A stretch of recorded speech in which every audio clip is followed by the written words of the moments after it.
కేంద్ర రాష్ట్ర ప్రభుత్వాల మీద ప్రజలు తీవ్రమైన ఆగ్రహంతో ఉన్నారు.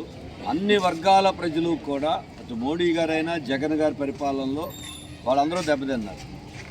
అయితే ప్రజలు రాష్ట్రంలో ఉన్న ప్రజలు 99.9% మంది మోడీ బీజేపీ ప్రభుత్వానికి వ్యతిరేకం.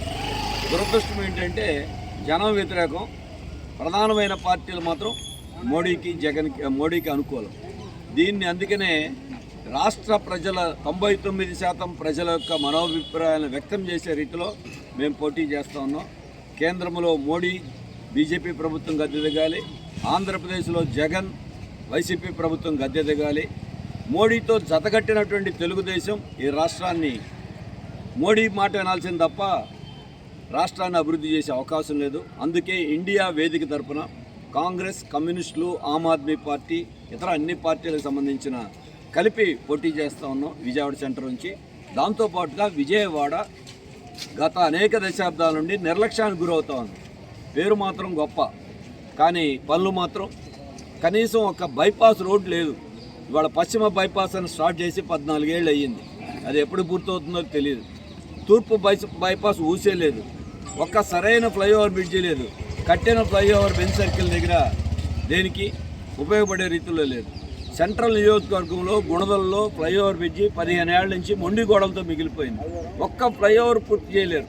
మరి వీళ్ళందరూ చాలా గొప్పలు, మేము రాజధాని కడతాం, రాష్ట్రాన్ని ఉద్ధరిస్తాం అంటున్నారు. ఈ గెలిచిన విజయవాడ ఎమ్మెల్యేలు వాళ్ళందరూ భూ కబ్జాదారులుగాను, అవినీతి పరులుగానే మిగిలిపోయారు. వాళ్ళు బాగుపడ్డారు తప్ప విజయవాడ బాగుపడింది లేదు. అందుకే విజయవాడ ప్రజల వాణి వినిపించేటువంటి ధైర్యంతో, దమ్ముతో, చిత్తశుద్ధితో పనిచేసే నాయకులు కావాలి. విజయవాడలో కార్పొరేషన్లో కమ్యూనిస్టులు ఉన్నప్పుడే మెరుగైన పాలన సాగింది. మళ్ళీ విజయవాడ వాణి అసెంబ్లీలో వినపడాలి. సమస్యల పరిష్కారం కావాలంటే పార్టీలకు అతీతంగా ఇండియా వేదిక తరపున సిపిఎం అభ్యర్థిగా పోటీ చేస్తున్న బాబురావు నాకు ఓటేసి గెలిపించమని కోరుతున్నాం.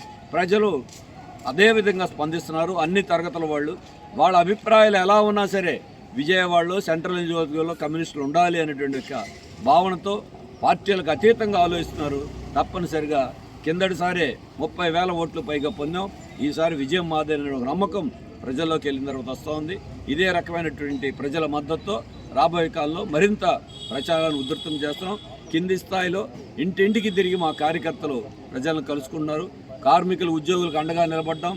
చిన్న మధ్యతరగతి వ్యాపారులకు అండగా నిలబడ్డాం. ఈ ప్రభుత్వాల్లో ఇద్దరే, అంబానీ, అదానీ, వీళ్ళు తప్ప ఇంకా ఎవరు బతకడానికి వీల్లేదు. ఇవాళ ప్రభుత్వాలు వ్యవహరిస్తున్న తీరది. చెత్త పన్ను పోవాలి, కరెంటు బిల్లు, గ్యాస్ బండ ధరలు తగ్గాలి, విజయవాడ బాగుపడాలి, సదుపాయాలు కావాలి.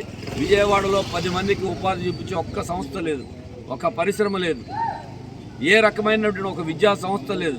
ఎందుకని ఈ రాష్ట్ర విభజన అయిపోయిన తర్వాత కూడా ఇన్ని ప్రభుత్వాలు మారినా ఉన్న అమరావతిని నాశనం చేశారు. ఈ అమరావతిని నాశనం చేయటంలో మోడీ, జగన్ ఇద్దరిది జాయింట్. దీంట్లో లేదు. మనకి చెంబుడు నీళ్లు, గుప్పిడు మట్టి ఇచ్చి ఆంధ్రప్రదేశ్ ప్రజల నోట్లో మట్టి కొట్టారు.